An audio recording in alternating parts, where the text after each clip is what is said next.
ತೆಲುಗಲ್ಲಿ ಪಾಪ ಅವರೆಲ್ಲ ತೆಲುಗು ಗೊತ್ತಾಗ್ತಾರೆ. ఇప్పుడమ్మా ఇప్పుడు మీ పేరెంట్స్ వచ్చి నాకు సంతోషపెట్టాలంటే పేరెంట్స్ కొన్ని జాగాలో రారు. మీరు రావాల, మీ బిడ్డలు మంచి చదువు మీరు చూడాలి. ఇప్పుడే కాదు, మీరేమనుకుంటారో మా అప్ప మా అమ్మ అట్లా అనుకుంటా ఉంది. నా బిడ్డలు స్కూల్ కనిపించినా ముగిసిపోయిన నా పని నాకు ఇంకేం అనుకుంటారు. నో ఏమి వాళ్ళు మీ బిడ్డలు టీచర్స్ 40% చెప్పిస్తా 60% చెప్పించుంటే మనము ఇంత అప్ప అమ్మ పోషకులమ్మా. ఇప్పుడు మీకు ఎంతో పని ఉండొచ్చు. నేను నిన్న మాట్లాడుతూ ఉంటాను అన్నమాట. ఇప్పుడు మా సాధువు రెడ్డి వీళ్ళంతా వ్యవసాయం చేసేలా చేస్తూ ఉండేది. ఆ టొమాటో పెట్టినాడు మీరంతా యాదవ్ పెళ్లికి పిలిచినా పోరు, ఒక గ్రూప్ రోషన్ పోయినా పోరు.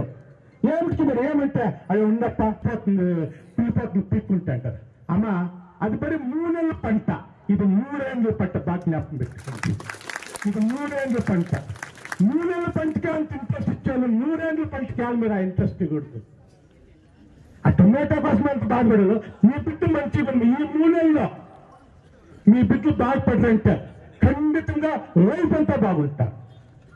మీరేం చేస్తారు ఆ బిడ్డలకి ఎప్పుడే చెప్తే ఎస్ఎల్సి పైలు అవుతానట్లే ఇంకంతేలే ఆ బిడ్డ పెళ్లి చేసి అక్కడ పంపించేసి చేలు కడుతున్నాం అనుకుంటారు.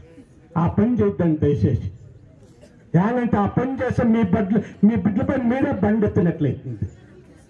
వాళ్ళు అయిండొచ్చు, ఏమో ఒక రీజన్ మీకు ఎత్తుకొని అయిండొచ్చు, కానీ ఆ బిడ్డలకు మీరు ఇంకా ప్రోత్సాహం ఇవ్వాలి, బాగా చదువు ఉంటా. మనం ఏం చేస్తాం మీ ఇంట్లోనే కదా మా ఇంట్లో కూడా అట్లా అయ్యేది. మనము వేరే వాళ్ళు మన ఇంటికి వస్తే బిడ్డలు ఓళ్ళతో పొగడతాం, మన బిడ్డలు మనం పొగడు మేళ తెలియదు. ఆ బిడ్డ సేమ్ మా బాగుండవమ్మా అట్లున్నావమ్మా ఇట్లున్నామంట, మన బిడ్డలతో మనం మాట్లాడము. అది తప్పు.